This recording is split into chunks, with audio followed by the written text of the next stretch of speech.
નમસ્કાર મિત્રો, જય મુગલમાં, જય શંભરમાં, જય દ્વારકાધીશ. કેમ છો બધા મજામાં? એવું બાપ બધા મોજમાં છો. અને અત્યારે જો આપણે ઘઉંનું પ્રાળ નાખી રહ્યા છીએ જોકમાં ભેહું માટે. આખું ટ્રેક્ટર ભરી આવે અને સીધું અત્યારે ઠલવી રહ્યા છીએ. ભેહું હમણાં આવશે, આપણે ભેગું કરી અને બધું જોકમાં નાખી રહ્યા છીએ. રાતના ભેહું ખાઈ જાય. અત્યારે તો કે ફેરવાનું બહુ મળતું નથી, એટલા માટે બધું ખાઈ જાય છે. અહીંયા જો આપણે ભેહું બેસતી હોય છે રાતે. અહીંયા છે પાણીનો કુંડો અને ત્યાં અમારે જો બેસવાનું હોવાનું હોય છે રાતે. તો અટાણમાં જો આપણે ઠલવી રહ્યા છીએ. આજે ઘઉંનો કટર આવેલું હોય ને તેનું જે પ્રાળ હોય ને એ બધું અહીંયા ભેગું કરી રહ્યા છીએ. એટલે રાતની ભેહું ખાય. તો આપણે જો ટ્રેક્ટર ભરીને આવ્યા હતા અને અટાણ ઠલવી રહ્યા છીએ. એક ટ્રેક્ટર અહીં ઠલવી નાખ્યું છે અને બીજું ટ્રેક્ટર અહીં ઠલવી રહ્યા છીએ. તો મળીએ આગળ, આ ઠલવી નાખીએ પહેલાં આપણે. તો અહીંયા જો આપણે આખું ટ્રેક્ટર ખાલી કરી નાખ્યું છે અને હવે આમ બહાર કાઢી લઈએ, કારણ કે ભેહું આગળ આવશે. તો અહીંયા જો બધું આપણે ઠલવી નાખ્યું છે. ઠલવી રહીએ તો ગરમી થઈ ગયા છે. શું કે ગરમી બહુ પડે છે હમણાં. અને અહીંયા જો ઠલવાઈ ગયું છે પ્રાળ.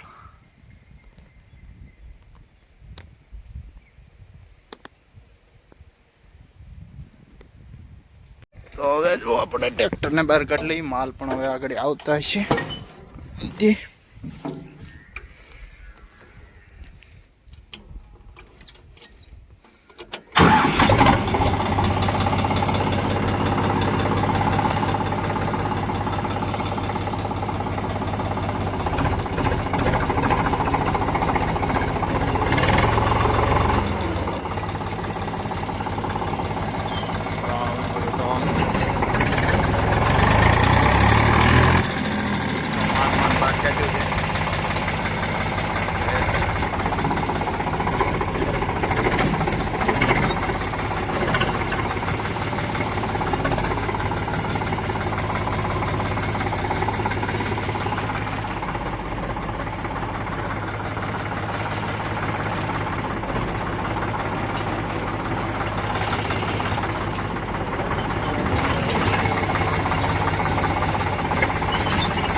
ચડવામાં અને ઉતરવામાં કેવર આવે છે. તો માનમાં આપણે તો કે નાસ્તો કરી દીધું છે.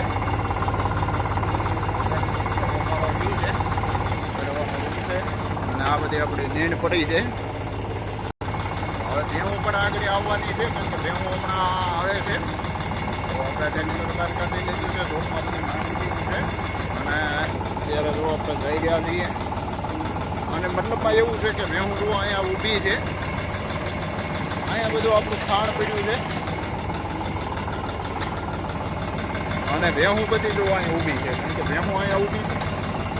અને અહીં બધું આપણે ઉગાડી દીધું છે ટ્રેક્ટરને. અહીંયા મેલી દઈએ. અહીં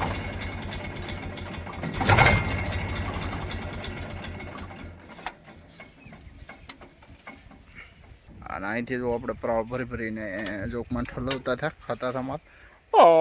વ્યાજો ભલે ધીમા વ્યાજ. હવે આપણે ભેહું ધોઈ લઈએ પેલા. માલ લઈ દઈએ. અહીંયા પાવરા ભર્યા હોય ઉભો રહી ગયા. હજર ખાણ છે અહીંયા. અહીંયા જો આપણે ટ્રેક્ટર ઠલવીને નાખી દીધું છે. અને અહીંયા બધા પારું બાંધ્યા છે આપણા. તો બધું આવું છે. તો બધાને જય માતાજી, જય સોમનાથ.